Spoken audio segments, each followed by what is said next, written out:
I'm bored. Let's read a book. Oh! Captain Carfless, you are expected. The marshal is inside. Another pair of guards flanked the closed door to the right of the desk where the other officer, I assumed that from the gold on his shoulders, was sitting. This time, I barely made it up inside without getting the door shut on me, and I actually brushed the captain, recoiling from the swirling chaos locked within him as I did so. He brushed his coat, spiders or something. How goes it, Carfless? The marshal was thin, that I could tell, and his voice was flat and cold. The otter refuses to attack until our men cross into her territory. She has a new weapon that flings crossbow bolts in greater numbers beyond the range of our wizards to detect them. How effective is it? As Carfless continued to stand facing the marshal and to report, I studied the room. From the high and arched ceiling to the cold, if large, hearth. From the table with 4 chairs around it to the large desk behind which the marshal sat.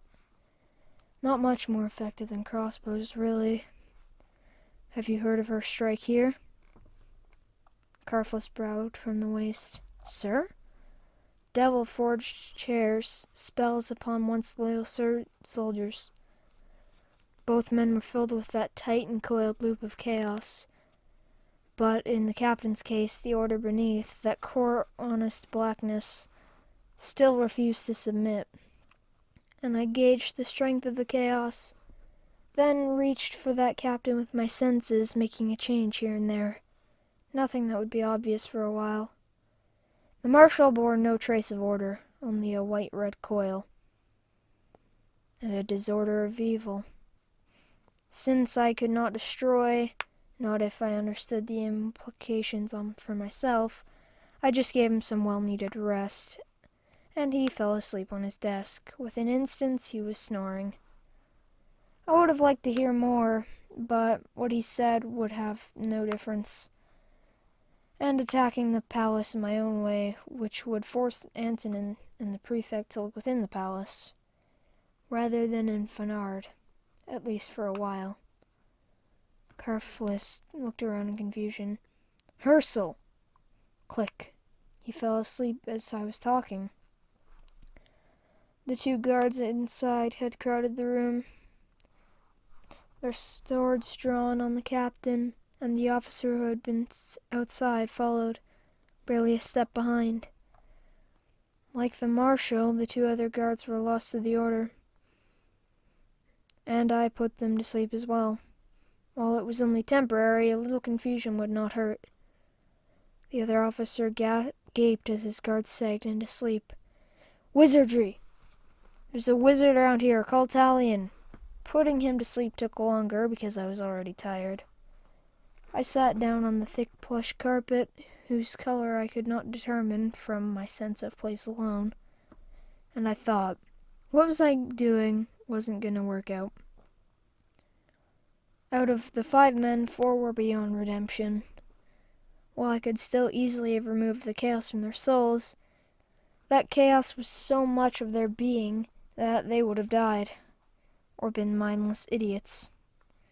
And besides, destruction was destruction, at least according to the book.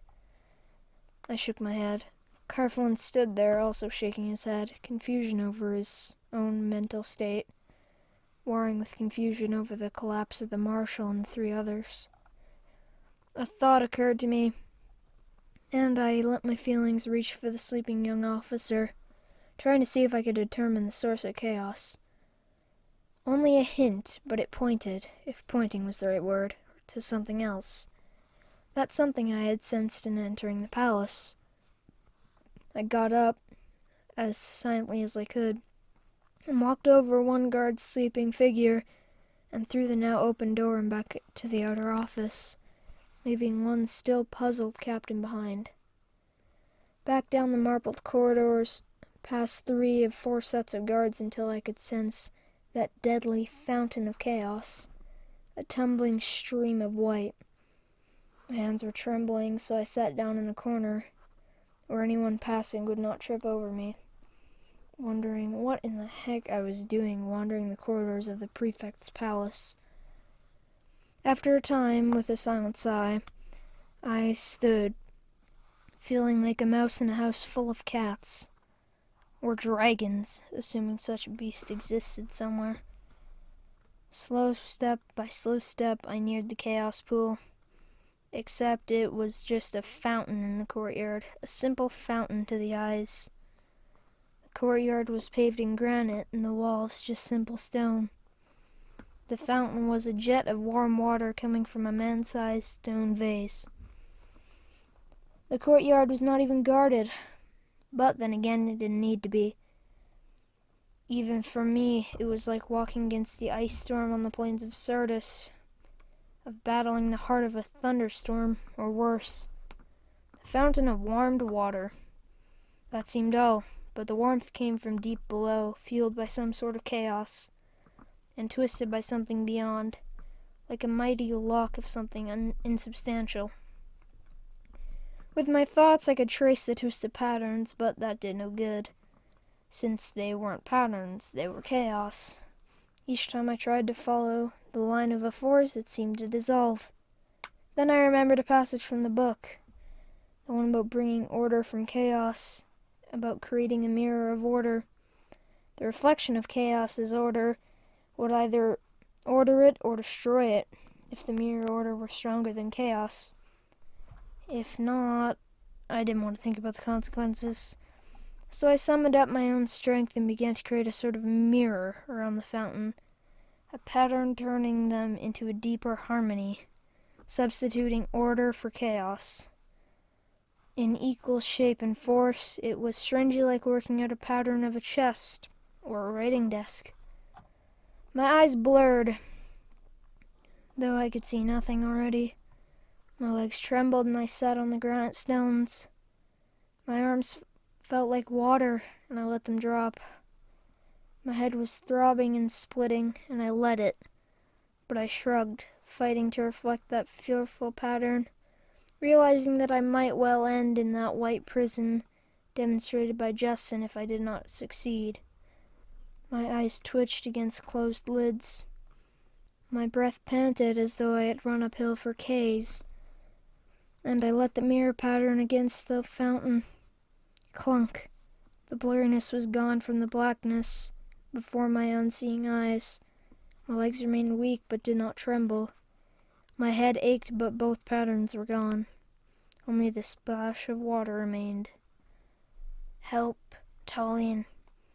I began to walk toward the other courtyard and gates, understanding that there would be, indeed, payment, and before too long either.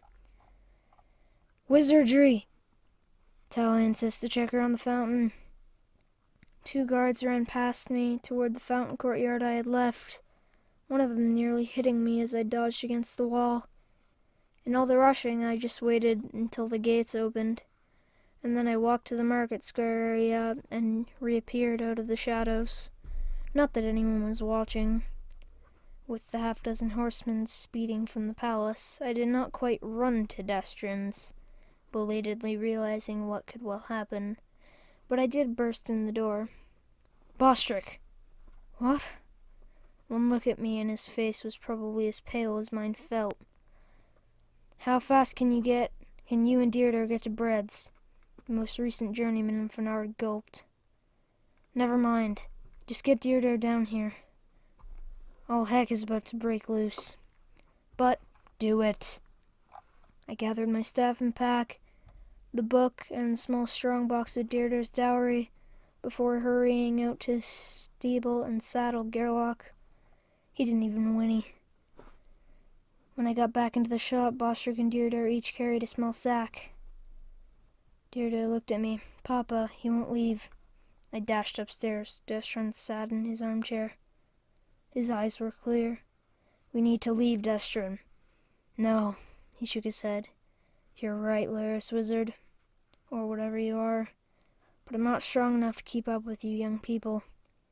You can care for my Deirdre, I can't, and I'll slow you down. And I'm almost dead anyway. Would have died seasons ago without you. We can take you. I'll fight you, young wizard. He smiled a yellow-toothed grin. I could tell he would. Goodbye then, Destrin. I won't be back. I know. Take care for my dear. There wasn't much else to say, and I reached down and hugged the cranky old man, but my steps were heavy down the stairs. You couldn't... I looked at Dear. He'll fight to stay in his house.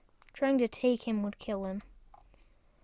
She nodded, but the corners of her eyes were wet. Then she ran upstairs again. I pursed my lips, wondering how soon the soldiers would reach us. What are we doing, Laris? Going to Bread's. It seemed like forever before Deirdre came down, and her eyes looked back up the stairs. He said he'd scream and yell if I didn't go. Destrom would be cranky to his last breath. Then I felt like hitting my head with my hand, and I tiptoed back up the stairs. With Destron it was easier than with the guards. Almost before I could react, he was asleep. He weighed little enough, even for me. Deirdre's eyes widened as I carried him down. He's just asleep. I put Deirdre on gear lock, just so she could hold the sleeping Destron, and we started out, my feelings extended as far as I could. I didn't like what I was about to do, but, again, there wasn't any choice. Thanks for watching. If you enjoyed this, please like, comment, and subscribe, and turn on notifications so you never miss out on any of my videos. See y'all in the next one. Goodbye!